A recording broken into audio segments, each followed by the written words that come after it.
are on our way to the Hyundai dealership to go trade this car in for the new 2025 Hyundai Tucson Hybrid Limited Trim. Alright, we're currently in the 2023 Hyundai Tucson Limited model, and you can see right here we are on software version NX423.USA.S5W MV014.01.250818, and the firmware version, the last few digits here are 301.25021.MICOM.D. Alright, and I just wanted to take a record of that because we are on our way to the Hyundai dealership to go trade this car in for the new 2025 Hyundai Tucson Hybrid Limited Trim. And I mainly wanted to kind of start this channel as a way to kind of track how well their highway driver assist, smart cruise control systems kind of compare to this model, the 2023 that I've been driving for the past 3 years, and how it compares to the more up-to-date version since they did the 2025 model. They updated some of the tech inside to hopefully improve just a bit the highway driver assist and the smart smooth control too. So we're going to try to use this kind of as a final test drive as we drive the 2023 model for the last time. One of the main focuses that I kind of want to look at as I'm starting this channel is kind of just tracking over time if these systems actually do tend to get better. I don't know if it's me or if it's a placebo effect or, over these past 3 years, but I feel like this 2023 model in some ways has certainly gotten better just over the basic over-the-air updates that it seems is marketed as just the infotainment system, but I'd be interested to know if it's more so to deal with the drivetrain and actually improving the responsiveness and smoothness of the highway driver assist and smart cruise control too. We'll get that naming down as we grow this channel. We'll go ahead and engage the highway driver assist that you can see just popped up. Even though we're not on the highway, it does not pop up as HDA on the display. However, you can still use the adaptive cruise control in these sort of city environments if need be. So right now we are at a follow distance of 1, going about 30 miles an hour, and I'm not on the gas at all. This is completely the car responding to the environments around it. Now, it does not react to red lights or green lights or anything. It's simply relying on cars in front of them. So I can see up around the corner that these cars are stopped. This system is not going to be able to pick that up, so I just applied my foot on the brake to prevent this system. I'm not confident that it could see around this corner in order to stop in a smooth, natural braking motion. Instead, it probably would have thought it was a near collision, and it would have been much more abrupt. So currently off smart cruise control, but we'll go ahead and engage that again. Bump up the speed a little bit, still at follow distance 1. That is the shortest distance, about a car length. It's going to be interesting to see, in my opinion, on this 2023 model. Here's an example of the adaptive cruise control. Was a little bit harsher on the brakes, probably because it doesn't really see the red light up there. It just reacts based on the cars in front of you. So as a human, you see the red light, and you prepare for that and brake for that beforehand, as this is kind of waiting for the car in front to react. So I had to apply the pressure on the brake a little bit early there, just so to avoid that jerky kind of slow, abrupt stop that you can kind of get sometimes with this certain smart cruise control. Even though this isn't really meant for city driving, this can kind of give you an example. We'll go ahead and turn on lane keep as well right now.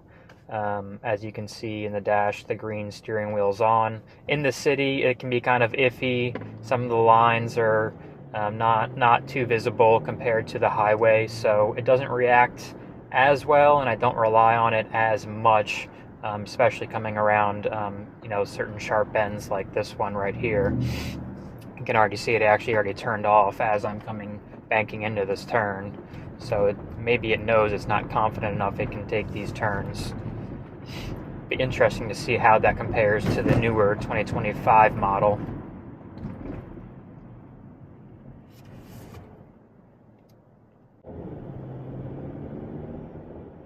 Something else that I'm kind of curious about as well is that during some stop and go traffic in this specific model of 2023, if the car comes to kind of a complete stop, it still does have the ability to start back up on its own and actually go from 0 to a start to a roll and then kind of bring you up to speed all on its own.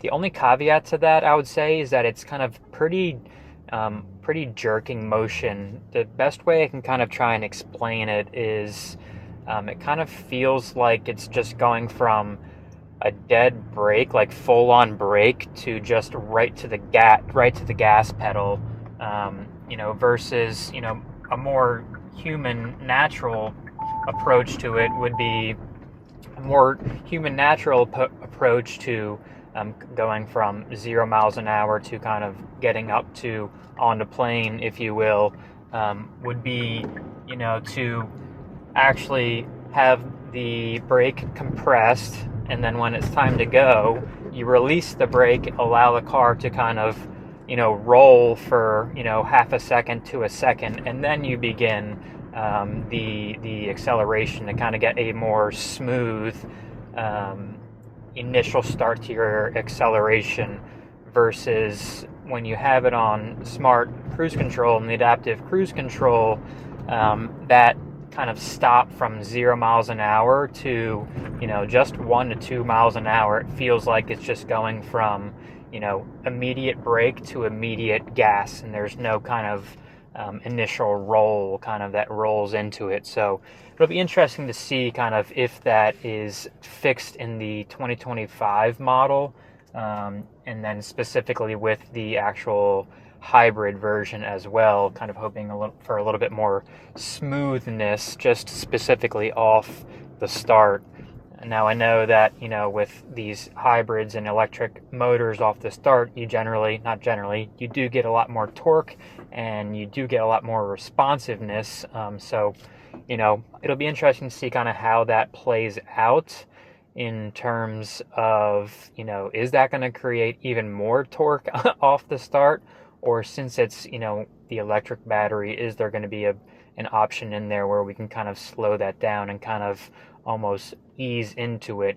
I'm really interested in that limousine style driving when it comes to at least starting and stopping. See if I can give you kind of like an idea here.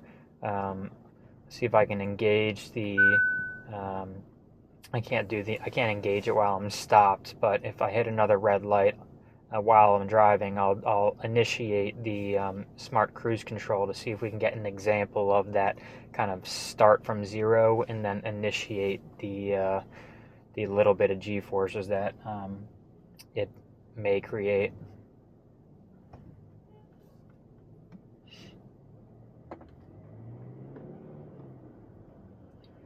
So smart cruise control 2 is initiated.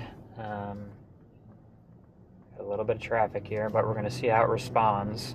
Right now, I'm just steering. I'm not See, this is going to be a pretty hard brake right there, just from the car kind of reacting. But right now it is completely stopped by itself, and you can see on the dash, use switch or pedal to accelerate. That comes up pretty quickly on the 2023 model. I'm curious to know on the 25 model if it's going to allow me to sit here for a longer period of time without having to actually step on the acceleration or click the button here on the steering wheel to start it.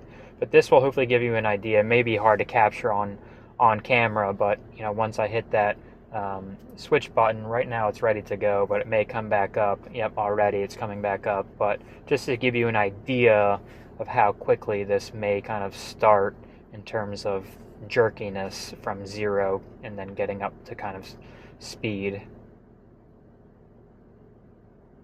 Here we go. A little late reaction and kind of just like a little jerk, like it back, it kind of brings your head back in a way that sped up way too quick with knowing that this car is slowing down. So I had to compress the brake there. That was speeding up pretty quick. I don't know if that was because I have on distance follow 1, but it should have known there was a car stopped, or slowing down at least pretty far ahead.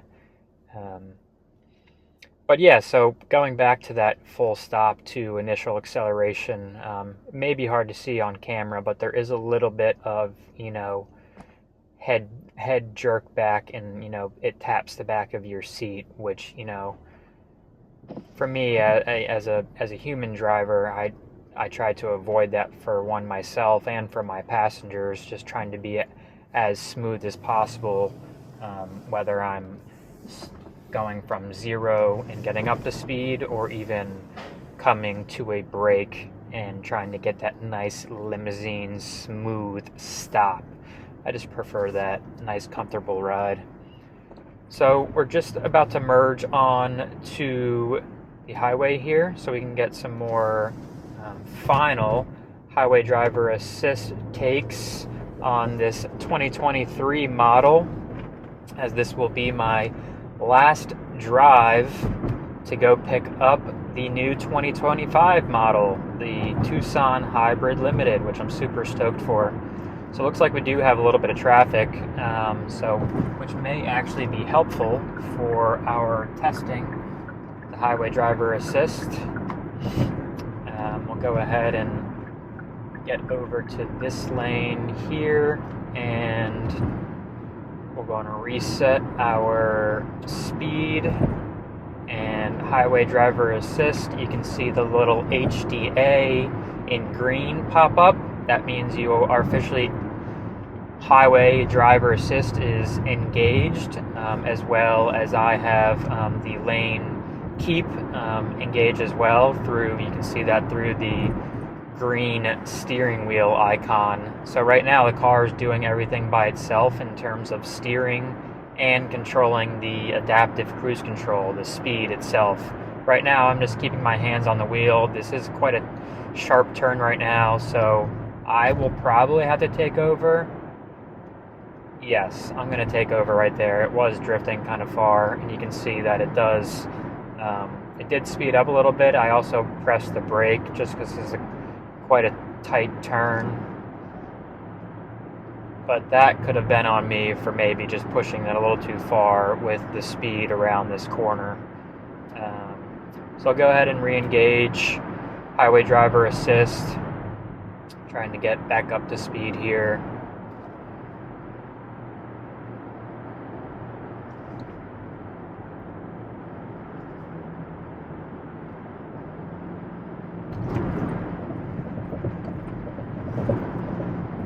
Alright, so we are back in highway driver assist. Lane centering is turned on. The car is driving completely by itself right now. I do still have my hands on the wheel, always just as a safety measure, just in case. We'll see how it handles around this bend right here.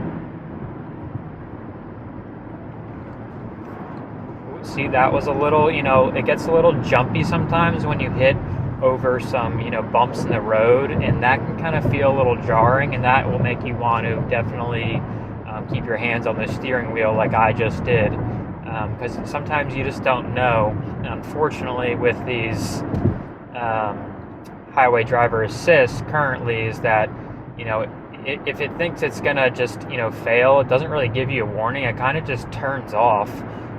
So you got to be obviously paying attention at all times, even though the car is technically still driving. So that's a pretty nice turn there.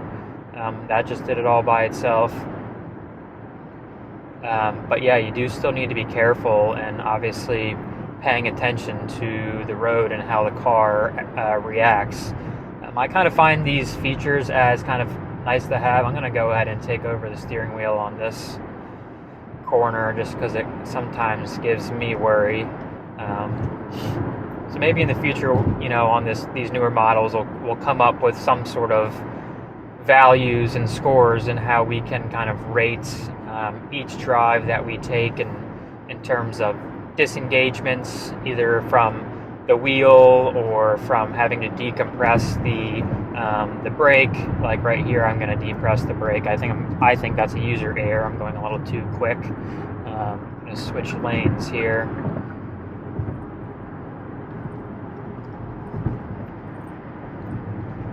So highway driver assist engaged again. Lane centering is engaged. Hands are just touching the wheel. We're going to come around this bend. And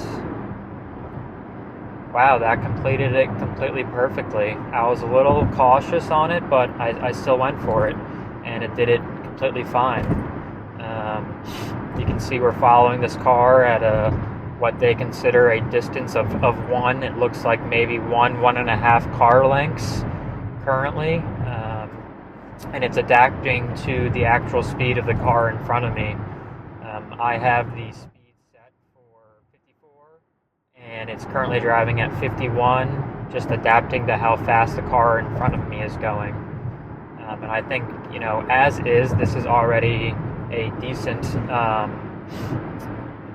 decently well responsive in terms when you're up to speed, and traffic is considered normal speeds at reacting to certain scenarios. So again, it just did around that corner, or around that bend, a nice easy transition. What I felt was smooth, no user input there. So just got to keep hands on steering wheel notification. It's the longest one we've gone so far on this trip. That'll also be something interesting to see on the 2025 model, is that if you will, I'm actually taking this bend, I didn't even realize it, just to notice. And even I just went over the line. So I should have maybe just let the system do it itself. That'll be something kind of new, interesting to test on the newer model, though, is just kind of how it responds to different scenarios compared to this model. Here's a quite steep. That was a pretty good one. That was a pretty steep turn for this model. And like I said, they don't publicly, from what I've done in research, it doesn't seem like that they actually do updates to the, if you want to call it the powertrain or the architecture of the system, to improve highway driver assist and smart cruise control. This one only has smart cruise control 1, but it's not clear if they do updates to that during their over-the-air updates. But in my mind, like, I don't know if it's placebo, but I feel like it has potentially gotten better over time. I don't know if that's just me just thinking that, but I don't know. If someone else has information, please let me know in the comments if you know the 2023 model that I'm currently driving, if it has that capability, as well as the new 2025 model. I know that the over-the-air updates are primarily marketed as updates to the infotainment system and the gauge cluster, the digital gauge cluster. but I'd be interested to know if it actually does any sort of updates to the driving architecture of the actual system, and improving responsiveness, smoothness, and overall safety of the car, kind of as you keep driving and getting these over-the-air updates. Haven't even mentioned once that this is it's currently snowing out. It's flurrying. This is the first snow of the year, so it'll be an interesting kind of first test for this 2025 model in comparison to the 2023 model, in terms of just dealing. This is, I would consider, a very light flurry, so you would think it should not affect anything, but we'll see if that changes once we get into that new model. Again, completely on highway driver assist and lane center keep. No user input has been for, I would say, about 10 seconds. Here's a pretty sharp turn, braking up front. Car is reacting fine. Taking this turn nicely.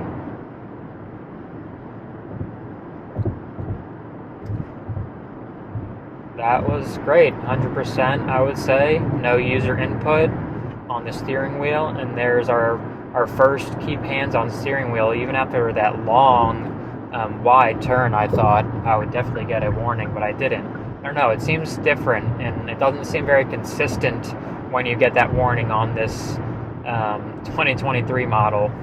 It seems kind of, sometimes it'll be 3 seconds, sometimes it'll be 15, sometimes it'll be 20 or 30. Not sure if it's depending on straightaways or turns in the road, and not feeling that input from the user, because all it's really looking for is kind of just like a little shake like this, just to let the car know, hey, I'm still here, the hand is on the wheel. This is a pretty tight bend coming up. I'm going to decrease our speed a little bit, but we'll see how this handles.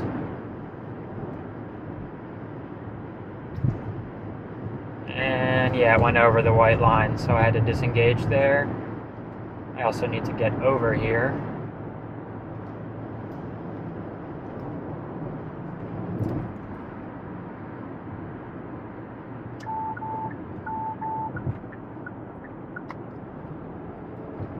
One thing that I have always enjoyed about these Tucsons is having this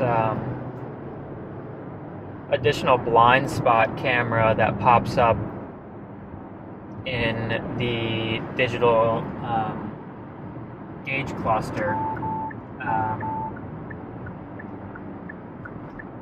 I think it's just an extra set of eyes for me to kind of visually see before I go ahead and do my shoulder check, to see if there's a car and how far back the car may be, and if it's speeding up, and maybe I can or can't see it in my mirror or blind spot. And obviously you get the audio warning and the visual warning on your mirror as well.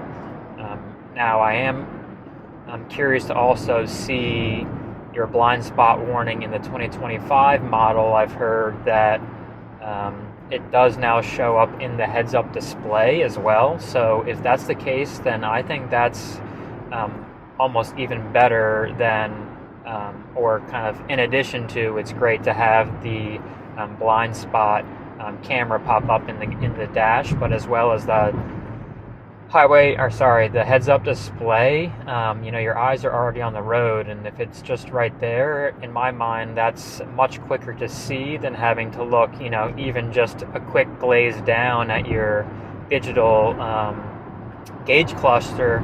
It's maybe a fraction of a second, but a fraction of a second in a car is kind of sometimes all it takes. So if you're able to eliminate that with just displaying things on the heads-up display, then I think that's a great improvement.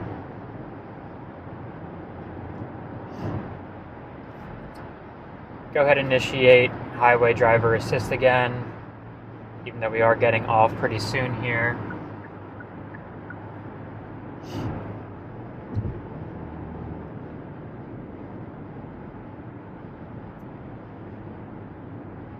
That's something else I've noticed in this current model is that, when you're changing lanes, say you kind of want to get around this guy, once you turn your blinker on and it's clear and you manually put yourself into the next lane, the smart cruise control kind of has a slight delay in kind of, getting up to speed, because it maybe thinks you're still close to the car in the lane you're merging from.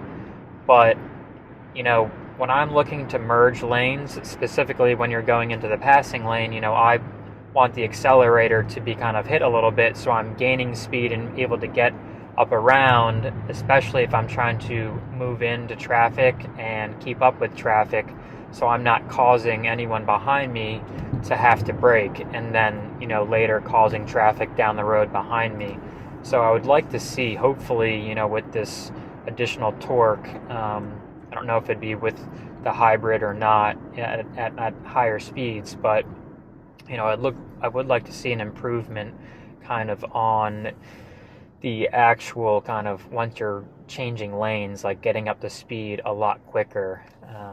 On the adverse of that, I've also seen kind of when cars are either getting ready to shift out of your current lane and are going a little bit slower. It's like the car is moving and also slowing down, so it is kind of hard to tell, I guess, for the car. But like in my mind, I know the car is, it's clearly moving over in my view, so I'm like, all right, it's time to accelerate. But sometimes, not sometimes, pretty much all the time, our car kind of just doesn't realize that, and it ends up braking, and then the car ends up moving over half a second later, and then our car does a really kind of jerky motion to kind of get us back up to that speed that it just lost from that initial unnecessary braking. So another thing to kind of keep an eye out. So I think I'm going to end the video here. We're just getting ready to pull up on the dealership. I'm super excited to test out this new 2025 Hyundai Tucson hybrid limited trim model in the phantom black color, all black interior. I'm super stoked to check it out. Super stoked to check out all of the new driving features and highway driver assist, smart cruise control too. So if that's something you guys are interested in getting updates for content like this, please feel free to subscribe to this channel. And I look forward to kind of making the next video and seeing how our kind of first drive goes in the new 2025 Tucson Limited. We'll see you guys in the next video.